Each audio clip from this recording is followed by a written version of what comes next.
A graça e paz, irmãos. Abra sua Bíblia no texto que já lemos nessa noite, o texto de Romanos, capítulo 5, versículo 12.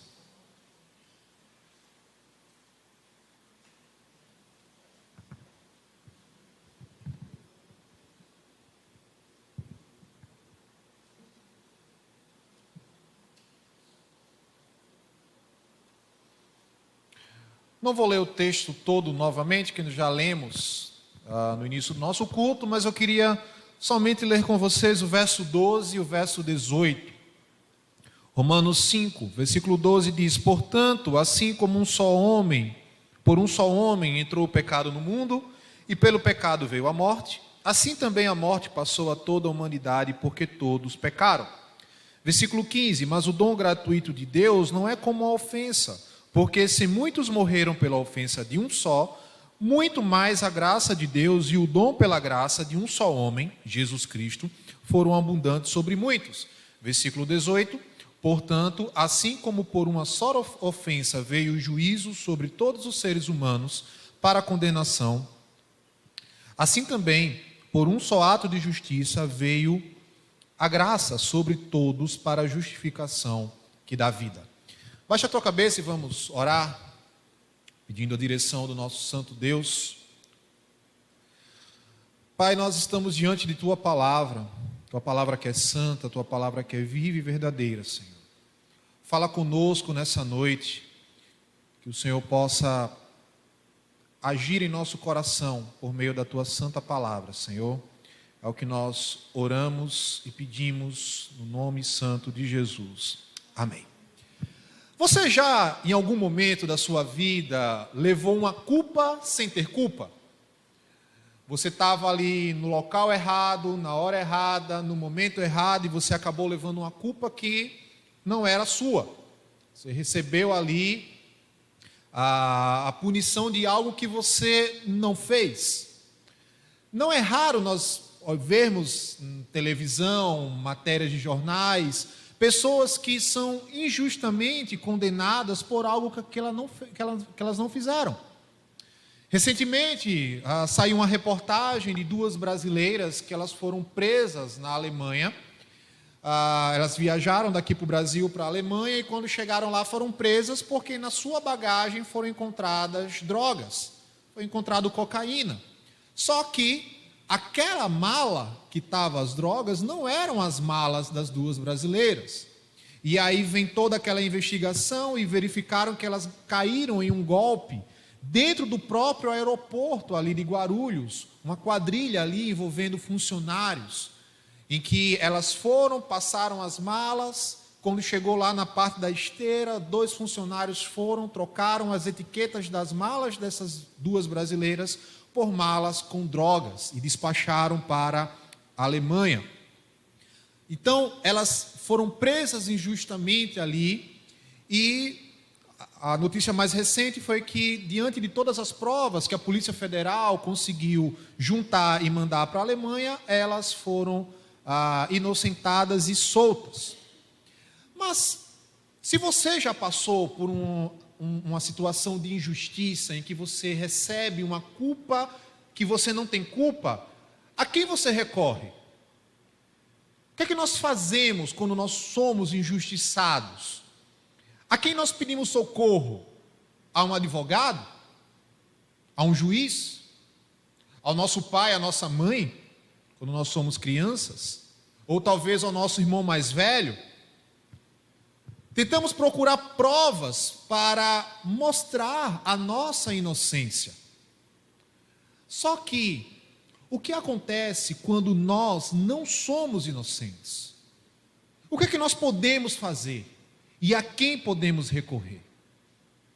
Antes de nós entrarmos no nosso texto de Romanos capítulo 5, deixe-me contar para vocês mais 2 histórias para ilustrar aquilo que Paulo está querendo nos passar aqui nesse texto. A primeira é de um rapaz chamado Edmundo. Edmundo, ele é um dos personagens principais de uma história chamada As Crônicas de Nárnia, escrita pelo autor britânico C.S. Lewis. No primeiro livro, aliás, no segundo livro da série das Crônicas de Nárnia, nós temos o aparecimento desse jovem chamado Edmundo. Ele tem 10 anos e ele tem um relacionamento um pouco conturbado com seus irmãos. Edmundo vive com seus irmãos em Londres no momento da Segunda Grande Guerra Mundial. E quando a guerra ela estoura ali naquela região, ele e os seus irmãos são enviados pelos seus pais a morarem na casa de um professor, amigo deles, na área rural da Inglaterra. Lá, ele e os seus irmãos descobrem um guarda-roupa mágico, que tem vamos dizer assim, a função que pode transportar eles para um mundo encantado chamado Nárnia, um mundo habitado por criaturas fantásticas. A sua irmã Lucy, a menorzinha, ela é a primeira a entrar no guarda-roupa e entrar nesse chamado reino de Nárnia. E ao retornar de Nárnia e começar a contar para os seus irmãos o que é que ela viu dentro do guarda-roupa, eles começam ali a ridicularizar ela, a achar que ela está mentindo. Edmundo é um dos que mais tira onda com Lucy. Quando Edmundo, então, resolve procurar Lucy, uma certa noite, ele percebe que ela entrou no guarda-roupa. E ao abrir o guarda-roupa, ele não encontra mais a sua irmã. E ele entra no guarda-roupa, seguindo a sua irmã, até que ele vai parar também em Nárnia. Só que Edmundo, ele tem um encontro um tanto que inusitado com uma figura ali em Nárnia. Ele encontra a tão terrível feiticeira branca. Essa feiticeira, ela governa Nárnia com mão de ferro. E ela oprime todos os habitantes daquele reino ali. Então, a feiticeira, ela consegue seduzir o jovem Edmundo com promessas de poder e riqueza, e de um doce que ela dá para ele. E ela convence ele a trair os seus irmãos, trazendo eles para Nárnia, para então ela poder matá-los, porque ela sabia que os irmãos de Edmundo eram um cumprimento de uma promessa, de uma profecia dentro daquele reino ali. A partir desse momento, Edmundo, ele volta para o reino da terra, e depois os seus irmãos, os 4, vão para Nárnia. E ali ele começa a informar a feiticeira cada movimento que os seus irmãos vão dando ali, em busca do grande leão Aslan. E essa traição de Edmundo, ela coloca não só os seus irmãos, mas todos os habitantes daquele reino numa situação bem complicada. Quando seus irmãos descobrem a traição de Edmundo, a missão de salvar Nárnia vai por água abaixo. E aí todos os habitantes daquele reino, incluindo o leão Aslan, se juntam ali para poder ajudar e salvar Nárnia. Só que, por um momento, vários habitantes do reino de Nárnia são injustamente condenados pela feiticeira branca por causa da traição do jovem Edmundo. A outra história, essa é bem mais conhecida por nós. E ela se encontra lá no livro de Esther. Esther é aquela história que nós conhecemos de uma moça simples que se torna rainha de um dos maiores reinos que este mundo já viu. É uma história que contamos constantemente nas escolas dominicais, até novela saiu. O livro de Esther é um dos livros históricos do Antigo Testamento, e ele vai contar justamente a história dessa moça judia chamada Hadassa. Conhecemos ela como Esther, mas seu nome hebraico é Hadassa, que mora com seu tio Mordecai. E Esther, ela se torna rainha da Pérsia e salva o seu povo da destruição. A história começa quando o grande rei persa, Assuero, faz um banquete para todos os príncipes de seu reino, para exibir toda a sua riqueza, todo o seu poder, toda a sua glória. E em meio a esse banquete, o rei Assuero, ele quer ostentar aquilo que ele tem como o seu troféu mais precioso, a sua então rainha Vasti. Só que Assuero não esperava que Vasti iria se recusar a ser utilizada como um objeto de glória do rei. O rei se irrita com a rainha, consulta os seus conselheiros, destitui ela daquele título, e agora ele precisa encontrar uma nova rainha. E aí ele faz um concurso para escolher a nova rainha. E Esther é a escolhida dentre as diversas moças ali do reino que foram raptadas pelo Assuero para ser a nova rainha. Porém, ela segue escondendo a sua identidade judaica. No capítulo 2 de Esther, seu tio Mordecai, que sempre ficava ali pelo pátio do palácio, descobre uma conspiração para assassinar o rei Assuero. E ele rapidamente vai e conta a Esther, e essa notícia chega ao conhecimento do rei. E o assassinato, aquele plano de assassinato, ele é frustrado. Porém, de uma forma muito estranha, Mordecai não recebe nenhuma gratificação por aquilo ali. Nem um tapinha nas costas dizendo, muito obrigado, Mordecai, você salvou o reino.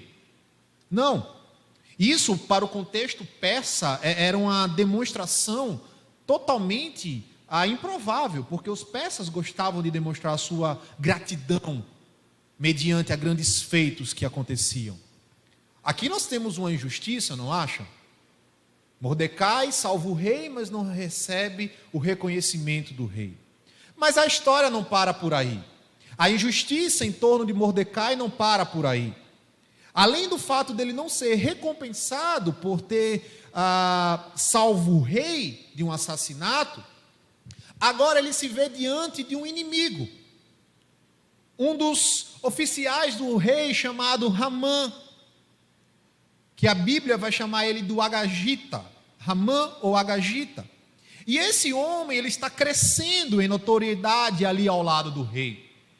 Ele está crescendo em prestígio diante do rei. Já estava ruim para Mordecai porque não tinha o reconhecimento do rei. E agora ele vê alguém que é perverso conseguindo subir ali em prestígio com o rei. Em determinado momento da história, esse Ramã, ele é honrado pelo rei Assuero. E como é que essa honra e esse poder, essa gratidão poderá ser demonstrada? Ramã, de forma astuta, seduz o rei com dinheiro, com poder, dizendo, olha rei, eu te dou tanto de ouro, se você fizer um edito em que todos os servos do rei, que estão à porta do rei, se inclinem e se prostrem perante mim. Na mesma hora, Assuero emite a ordem real, que todo aquele que passar diante da porta do rei deverá se inclinar perante Ramã.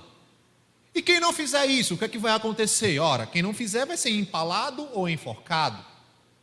Quem não se dobrar perante este homem chamado Ramã, vai ser morto.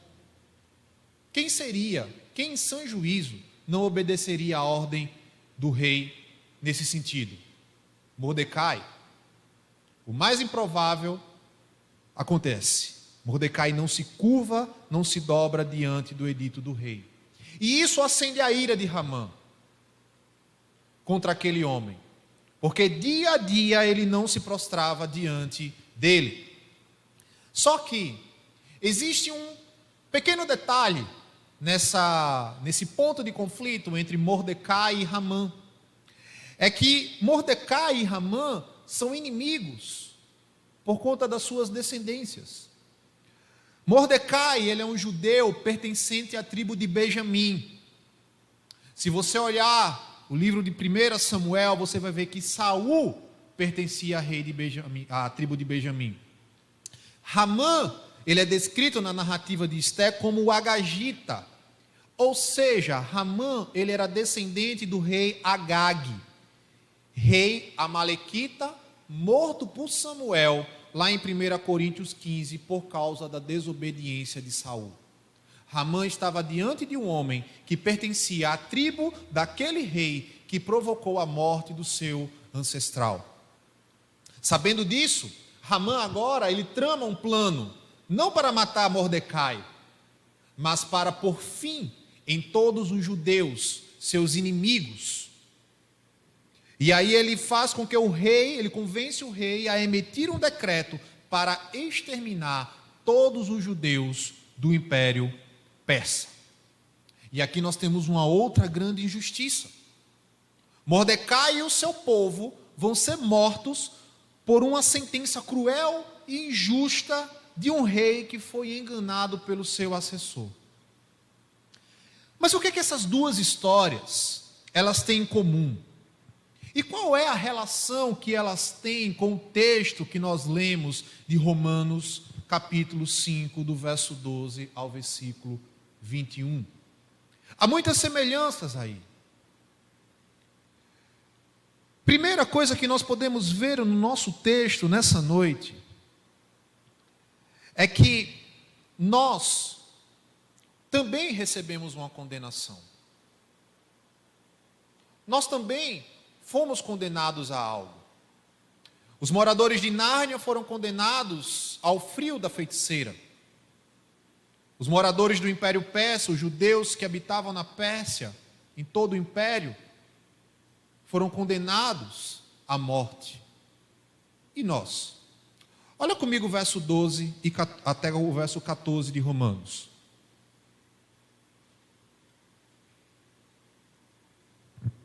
Portanto, assim como por um só homem entrou o pecado no mundo, e pelo pecado veio a morte, assim também a morte passou a toda a humanidade, porque todos pecaram. Porque antes de a lei ser dada, havia pecado no mundo, mas o pecado não é levado em conta quando não há lei. No entanto, a morte reinou desde Adão até Moisés, mesmo sobre aqueles que não pecaram, à semelhança da transgressão de Adão, o qual prefigurava aquele que há de vir. Nas nossas histórias acima, a morte entrou no mundo por meio de um homem e por meio de um garoto, ambos levados pelo desejo de poder e riqueza. Nas duas histórias, nós vemos uma sentença injusta sobre o povo. Ora, o que é que os judeus tinham a ver da rixa entre Mordecai e Hamã? O que é que os moradores de Nárnia tinham a ver com a traição do jovem Edmundo? A história de Esté e Mordecai é uma grande injustiça. Aquele povo ia ser morto de forma injusta. Os moradores de Nárnia condenados ao frio mortal da feiticeira branca. Uma baita injustiça. Mas sabe qual é a história em que não há injustiça? É quando o grande Deus, o santo Deus, sentencia a humanidade inteira a perecer. Sim, por causa do pecado, existe uma sentença justa sobre todos os homens. Uma sentença de morte para toda a humanidade. Quando nós olhamos o capítulo 3 de Gênesis, nós podemos perceber isso. Deus ele deu uma simples ordem a Adão: não coma da árvore do conhecimento do bem e do mal, porque no dia que você comer, certamente você vai morrer. Deus não estava colocando dúvida ali: olha, Adão, se você comer, talvez você venha a morrer, eu não sei. Só se você pagar para ver. Não. Deus estava dando uma certeza para Adão: no dia que você comer, você vai morrer. E o capítulo 3 nós temos esse relato aí, em que Adão, junto com Eva, come do fruto, e a sentença é dada. A morte entra no mundo. Paulo aqui no capítulo 5, ele começa essa história dessa sentença justa, comparando Adão, o primeiro homem, com Cristo, chamado de o segundo Adão. E aí ele vai mostrar, ele vai argumentar que o pecado, ele entra no mundo através de Adão e ele se espalha por todos os seres humanos. Ele explica que mesmo aqueles que não pecaram da forma de Adão, ou seja, como Adão ali, eles estão debaixo do domínio do pecado. Isso porque Adão, ele é o representante de toda a humanidade. O pecado dele foi transmitido, foi passado para toda a raça humana. Essa justa condenação está sobre nós por causa de Adão. A história de Adão, semelhante à que contamos, só tem a diferença dele ser o representante federal diante de Deus. Ele representava a humanidade diante de Deus. Ele trai o Criador. E a punição para esta traição era a morte. E é interessante que Paulo ele vai nos mostrar aqui, em Romanos 5, que na história da humanidade existem dois homens. E nós estamos agarrados em um dos dois. Ou estamos agarrados em Adão, ou estamos agarrados em Cristo. Sendo assim, não existe injustiça da parte de Deus em nos condenar. Nós merecíamos a condenação. Nós merecíamos a morte. Porque Adão pecou e nós pecamos com ele. E existem alguns pontos importantes que precisamos observar no nosso texto aqui sobre essa questão da culpa e dessa sentença. Primeira coisa é que a queda é o maior desastre da história da humanidade. Nenhum desastre nuclear, nenhum desastre causado por guerra é tão grande quanto a queda da humanidade no pecado. Veja uma coisa interessante, um efeito que o pecado ele faz da sua destruição. Se você for lá para Esté capítulo 4, versículo 3, o texto vai dizer que quando os judeus eles recebem a notícia do edito do rei, eles choram em desespero. Eles estão diante da morte. Havia choro e luto. Por quê? Porque o pecado, ele é um desastre. Veja o verso 12. O pecado entrou no mundo por um só homem, e pelo pecado veio a morte, e a morte passou para toda a humanidade. Toda essa destruição que nós vemos em meio à nossa sociedade é fruto do pecado. O pecado, ele é a raiz de toda essa maldade que nós estamos vendo. Na EBD, nós estamos trabalhando os sinais que antecederão a volta de Jesus, e um dos sinais que nós trabalhamos hoje foi as guerras e os rumores de guerras. Cristo fala que perto da sua vinda, o número de guerras ele vai aumentar.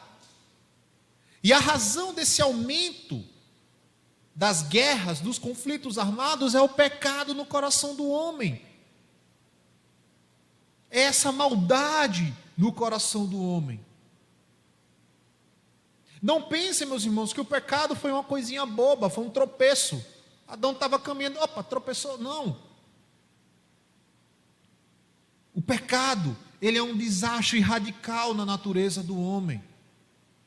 Depois de Adão, tudo aquilo que nós fazemos é manchado pelo pecado. Tudo aquilo que nós fazemos fora de Cristo é visto como trapo de imundícia. Não há justiça nas nossas obras.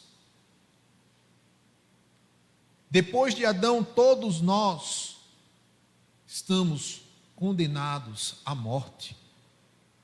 Isso é um desastre.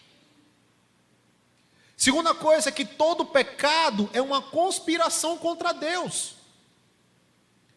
Visto que o pecado, ele sempre é um ato de rebeldia contra a lei santa de Deus. Note que nas duas histórias que eu contei, tanto de Mordecai quanto de Edmundo, houve uma conspiração. O pecado, ele já tinha ocorrido na rebelião de Satanás, mas ele entra no mundo por meio de Adão, através de um ato de rebeldia. Veja o versículo 19 de Romanos 8, de Romanos 5. Romanos 5, 19.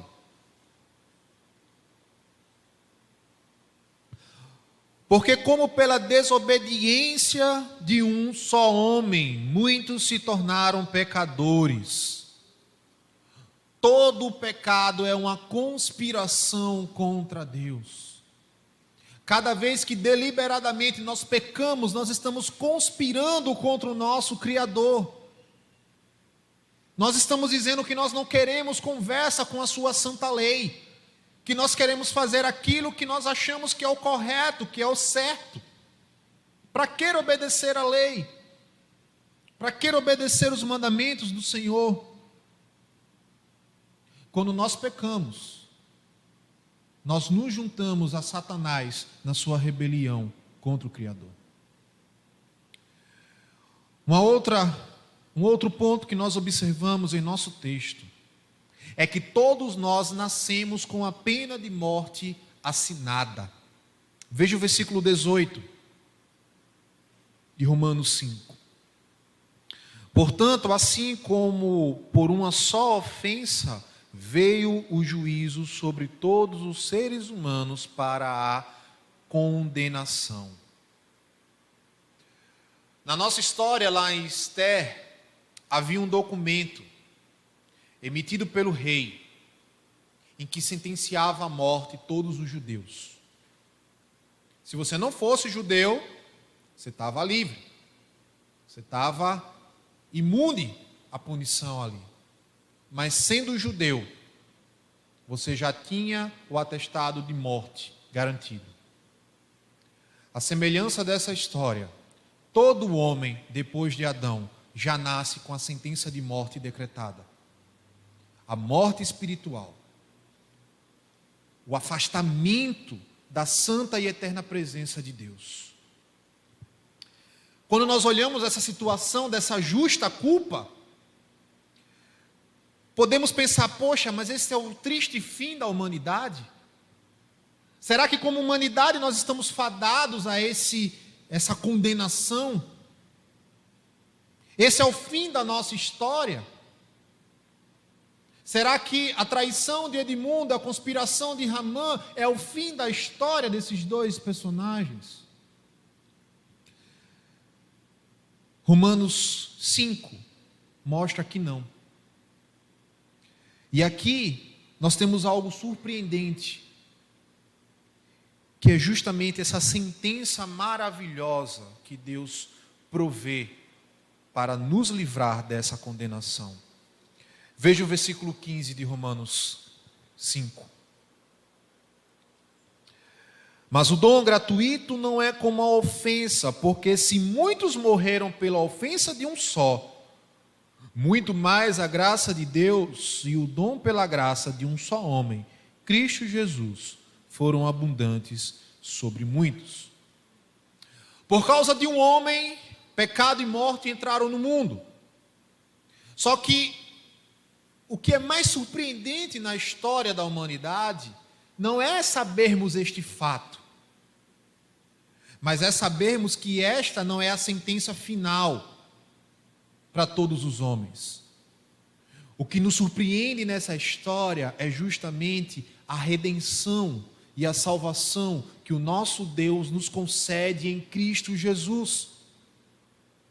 Adão trai o Criador, Adão peca, e ali havia um problema. O homem precisava resolver a sua dívida com Deus, mas nenhum homem depois de Adão tinha poder ou capacidade de resolver este problema, porque ele pecou contra um Deus eterno, e agora o homem não é eterno. Agora ele está debaixo do jugo da morte. Deus é um Deus santo e o homem é pecador. Então, como é que resolve esse problema? Somente Deus pode resolver esse problema. E é quando o próprio Deus ele se coloca como aquele que vai resolver o problema, aquele que vai anular essa justa condenação através do seu Filho. É Deus quem provê o caminho de escape para todo aquele que crê nele. Em Cristo é que encontramos a saída para escapar dessa justa punição. É em Cristo que nós encontramos o caminho para sairmos debaixo da ira de Deus. E Paulo ele vai mostrar isso daí fazendo esse comparativo, mostrando a diferença entre a desobediência de Adão e a obediência de Cristo. Enquanto Adão trouxe o pecado e a morte a todos, Cristo trouxe graça e vida a todos que nele creem. E Paulo ele vai afirmar que a graça de Cristo ela é muito maior do que o pecado de Adão. Então o que nos surpreende na nossa história não é o tamanho do pecado, mas o tamanho da graça. É a graça que nós devemos enxergar. É a graça que nós devemos contemplar e glorificar a Deus. Paulo ele faz aqui um jogo interessante de palavras. Ele vai dizer que este dom que nós recebemos por meio de Cristo, ele não é como uma ofensa. Veja que a ofensa ela foi um ato de pecado contra Deus, foi uma queda, um desvio do caminho, e a punição por essa ofensa ela é merecida. Nós fomos condenados à morte por merecimento. Por merecimento, é meritocracia. Mas a graça, ela é um dom gratuito de Deus.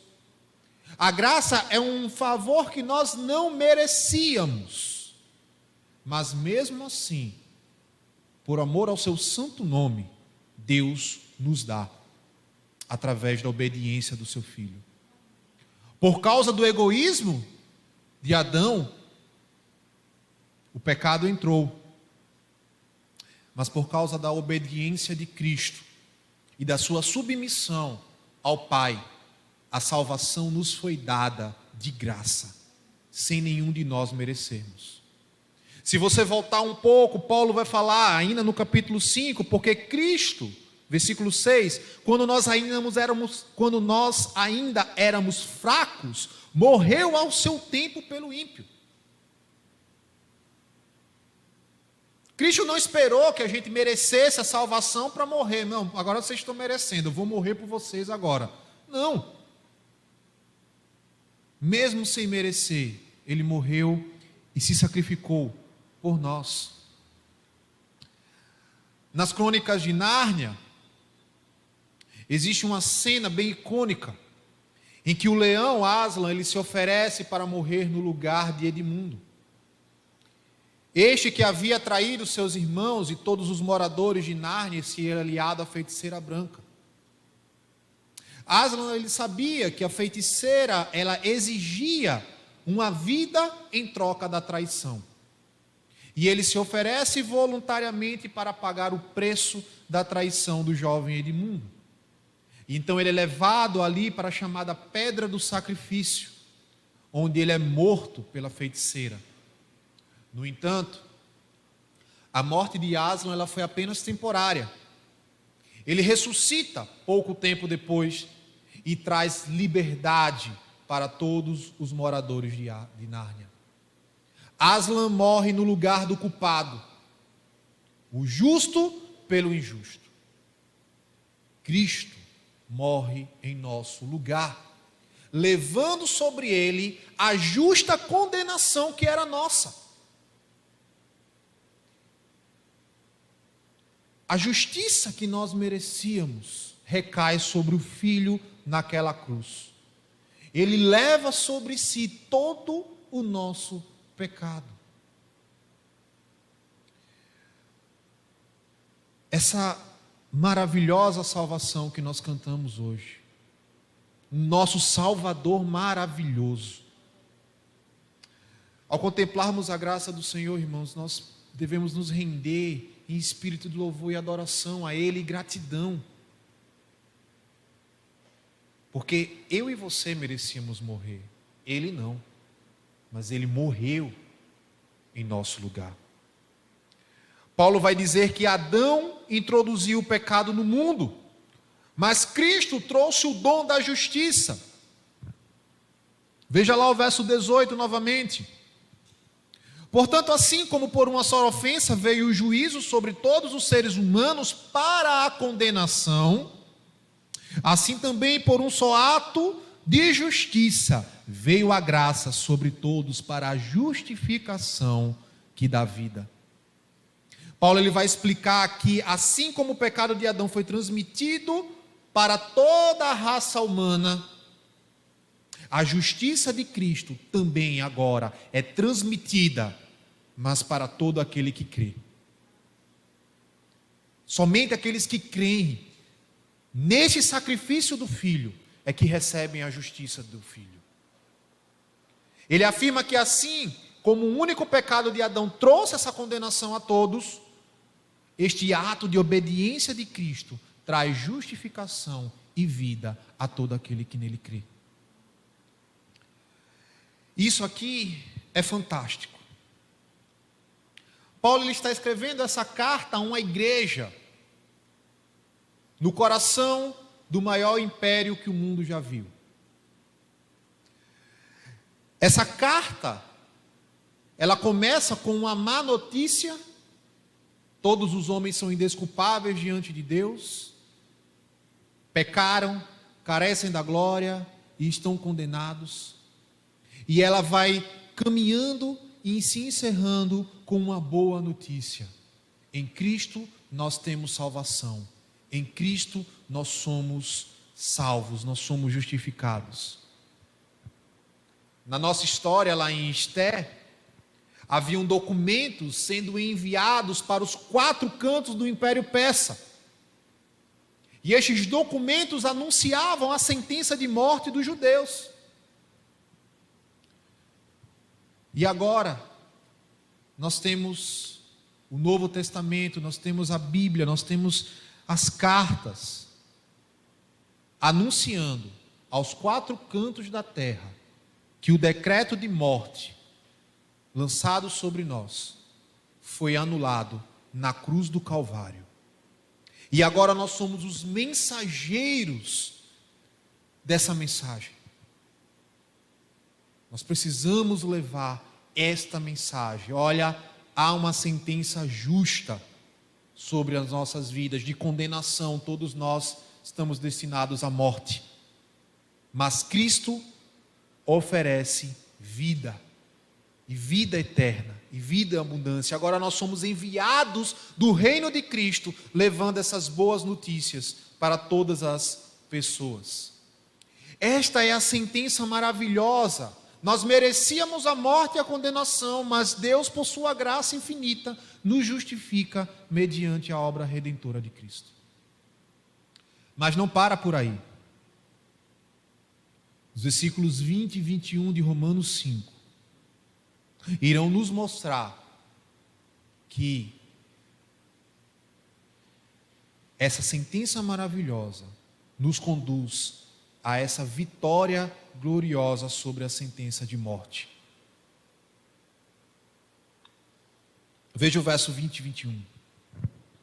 A lei veio para que aumentasse a ofensa, mas onde aumentou o pecado, aumentou muito mais a graça. Em outras traduções vai ter superabundou a graça, a fim de que, como o pecado reinou pela morte, assim também a graça reinasse pela justiça que conduz à vida eterna, por meio de Cristo Jesus, nosso Senhor. O pecado de Edmundo em trair seus irmãos e o povo do reino de Nárnia trouxe a morte. A ganância de Ramã trouxe a morte aos judeus da Pérsia. A desobediência de Adão introduziu o reino da morte no mundo. Mas o dom da justiça, por meio da morte de Cristo, trouxe um reinado de vida. O que Cristo fez por nós não foi somente trocar o reino da morte por um reino mais suave, o reino da vida, mas foi nos garantir uma vitória absoluta sobre este último inimigo da raça humana. Porque em Cristo nós temos a vida eterna. Nós não desfrutaremos da morte espiritual, mas ainda desfrutaremos da morte física. Ainda morreremos.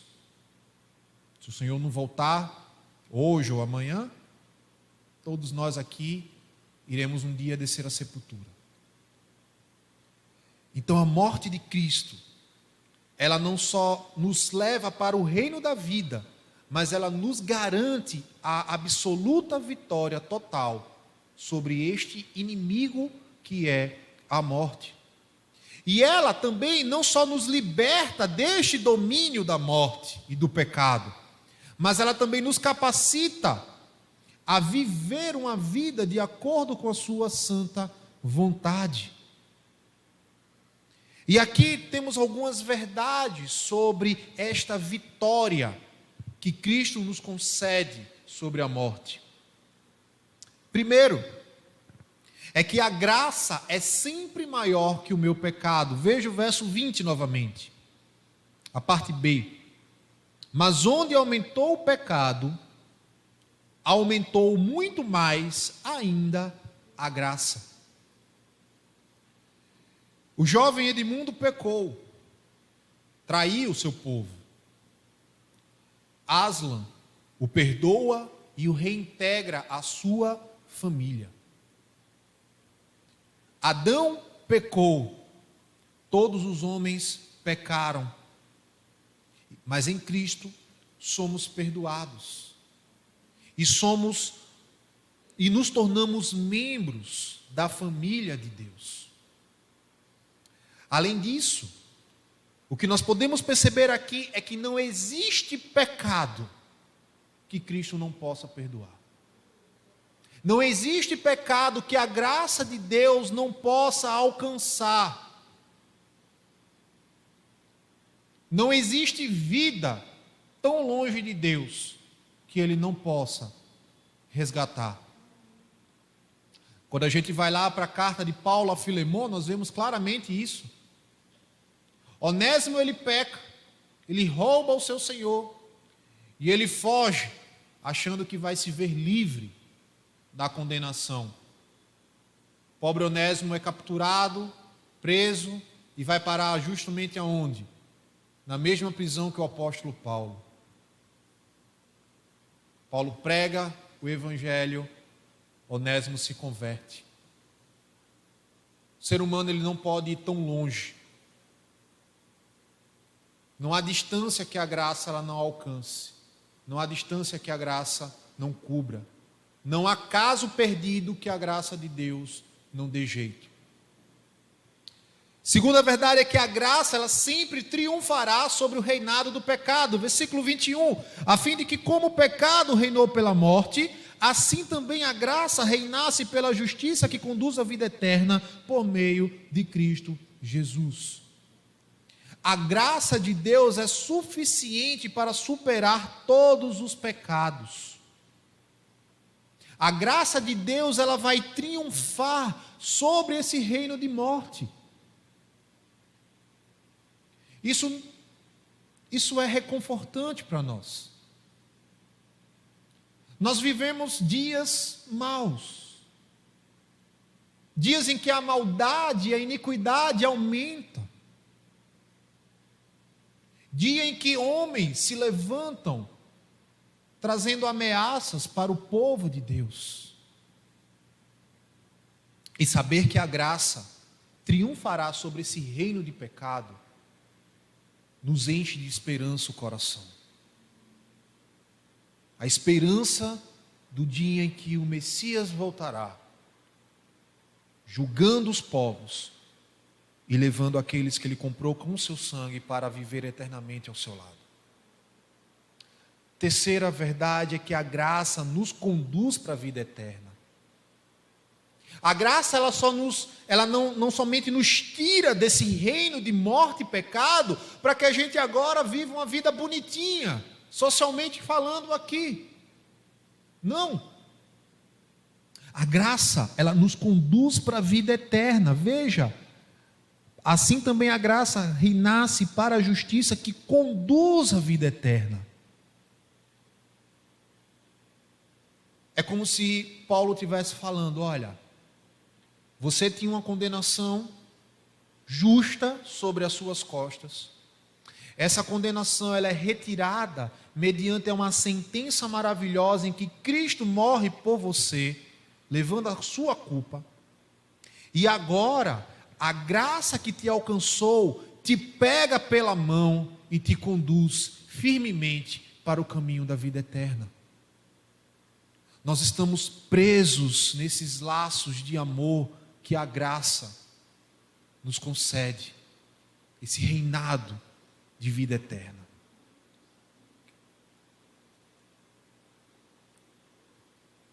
Concluindo, meus irmãos, apesar das nossas histórias, elas apresentarem ali injustas condenações, tanto a de Edmundo quanto a de Mordecai, ambas acabam bem no final. Lá em Esther é aconselhada pelo seu primo a revelar sua identidade judaica ao rei e pedir ajuda para salvar o povo. O rei entende a conspiração de Hamã e emite um novo decreto permitindo que os judeus se defendam, sendo capazes assim de derrotar os seus inimigos. E a história de Esther é lembrada na tradição judaica através da festa do Purim, que comemora a salvação dos judeus e a salvação que os judeus tiveram da destruição planejada por Hamã. Em Nárnia, Edmundo recebe o perdão de Aslan, é reintegrado à sua família e junto com seus irmãos ajuda a libertar Nárnia da maldição da feiticeira branca. E se juntam ali na batalha final contra esse exército maligno.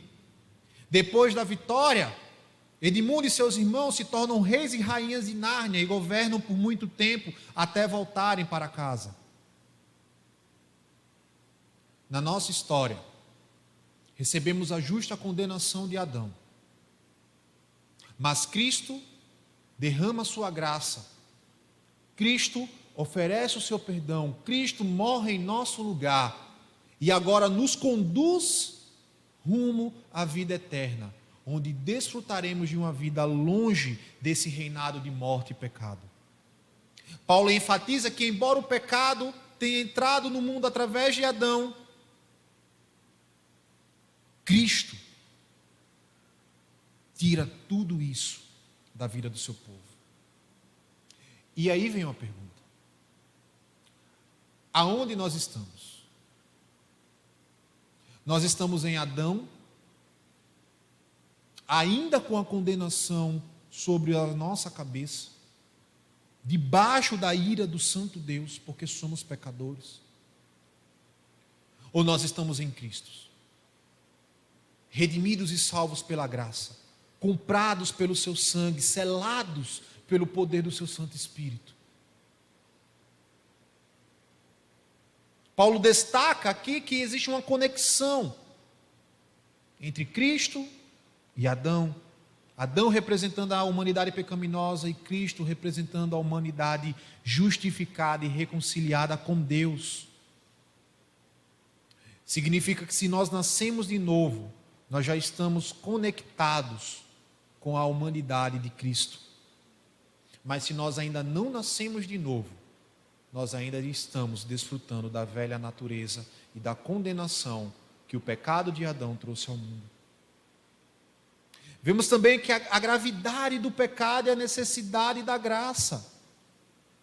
Paulo ele vai enfatizar que o pecado é uma força poderosa. Só que ainda mais poderosa que o pecado é a graça que pode nos trazer vida. E Paulo fala do poder transformador da graça de Deus. Ele ensina que a graça ela é capaz de transformar vidas. Voltando para a história de Nárnia, a vida de Edmundo foi transformada após o perdão e a reconciliação. Tanto é que nos demais livros, é ele quem aparece ali como um dos principais protagonistas da história daquele povo. Cristo restaura a nossa vida com Deus, reconcilia a nossa vida com Deus e nos conduz triunfantemente rumo a uma vida eterna ao lado de Deus. Vamos orar mais uma vez? Baixa a tua cabeça.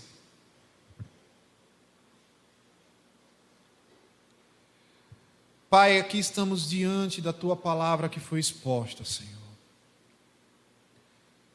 Com coração grato, nós te louvamos pela tua infinita e maravilhosa graça, que nos livra dessa justa culpa que nós recebemos em Adão. Deus, muito obrigado pelo dom da graça derramado pelo teu Filho Jesus naquela cruz. Ó Senhor, que possamos contemplar essa salvação com temor e tremor de coração, com gratidão, e que possamos honrar com nossas vidas esse dom que o Senhor nos deu. Aqueles que ainda não estão em Ti, Senhor, que possam ser alcançados pelo Teu poder regenerador, pelo Teu poder salvador, pela Tua reconciliação. Que a Tua graça continue a segurar firmemente na nossa mão, nos conduzindo rumo à Nova Jerusalém. Te louvamos, meu Deus, no nome de Jesus. Amém.